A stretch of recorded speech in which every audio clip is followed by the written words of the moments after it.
I just wanted to give a few tips on buying wood for your wood burning stove. Some of the stuff I learned is that number one, you want to ask when you're ordering wood, when they're going to deliver it, if it's going to be stacked in the trailer or truck or if it's just going to be tossed in. Do not buy it from them if they say it's going to be tossed in. I got wood from 3 different people because I wanted to see, this is our first year getting wood for those stoves, so I wanted to see who had the best prices, delivery time, and all that stuff. So one guy brought his stacked, so I knew how much a rick would be, and it was this metal rack I kind of showed in my video that has the black tarp on it. I got that first, and it was a full stacked load on that, and I think it's like 3 by 12 maybe. And then the next guy I got it from had just tossed it on a trailer, and it was a third less than what the first guy brought me. Like a huge difference, such a ripoff.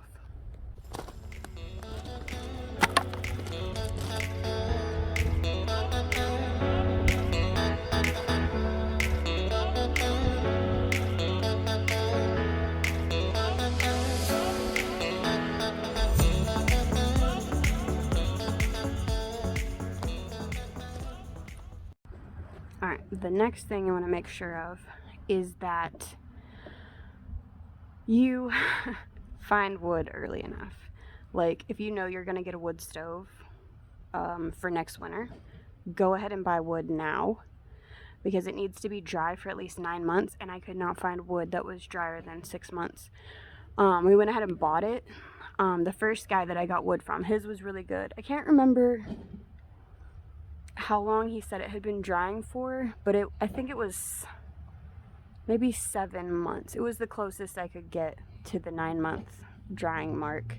Everything else was like 3, 4, 5 months, and that stuff is wet and it does not burn good.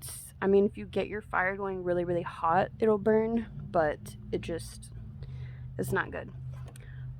So get wood now and stock up for next winter. That's what we're doing right now. We're still using this, but I'm trying to get ahead so I can start adding to my stockpile out here and have wood drying for next winter. But like, if you don't know if it's wet or not, just get wood from 2 different people. That's why I did the 3 people, because I wanted to see the difference and learn about it myself. The wet wood is significantly heavier than the dry wood. Like, you'll be able to pick it up and tell, like, one chunk of wood, 1 log, and it's like super heavy. You'll be able to tell. There was a huge difference in the wood we got from the first guy and then the second people, like, huge difference. Yeah, just buy wood early, like really early. Like, if you're even thinking like, hey, I want to get a wood burning stove, just buy a rick of wood and keep it. Like, worst case scenario, you can use it for bonfires in your backyard. It's not going to go to waste. Another thing is make sure you ask questions, because the more questions you ask, the more you're going to find out about your wood. Like, a lot of people were saying it's good dry wood, and then I was like, okay, how long has it been setting for? And then they would say stuff like, oh, we're going to cut it next week or something. So I was like, well, how, like, is that dry or what? And so the more questions you ask, the more you're going to find out. Like, different people use different words, different lingo to answer your questions. So I don't know if that's just how it goes when you're buying wood or if they're trying to be deceptive, but they'll say stuff like, we cut the tree this spring. And I'm like, well, how long has the wood been drying? And then they would finally tell me, like, oh, it's only been drying for like 2 months or something. So just ask questions. Some people will tell you the trees fell 2 years ago and they're just now cutting it up. So, you know, that's a totally different story if the tree was dead for 2 years and then they just now cut it. But yeah, just ask questions, because people were like, oh yeah, it's good dry wood. And then when they delivered it, it was like soaking wet, like it was so heavy. My husband was even splitting the wood to smaller pieces so we could bring it inside and let it dry more. And there was like just water that was like dripping on the inside, so it was crazy.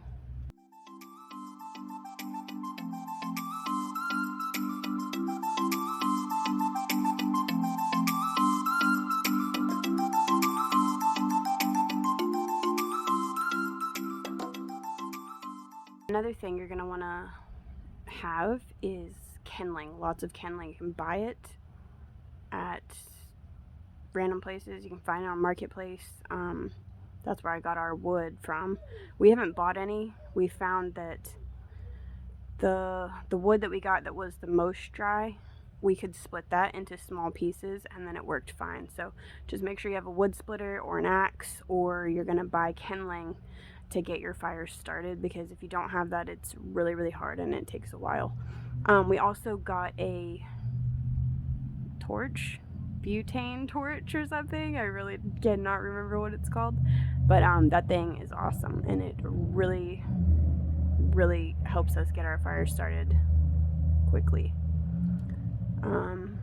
But yeah, definitely have kindling if you don't have really dry wood. I can't tell you about how easy it is to start a fire if you have really good dry wood, because I don't have any yet.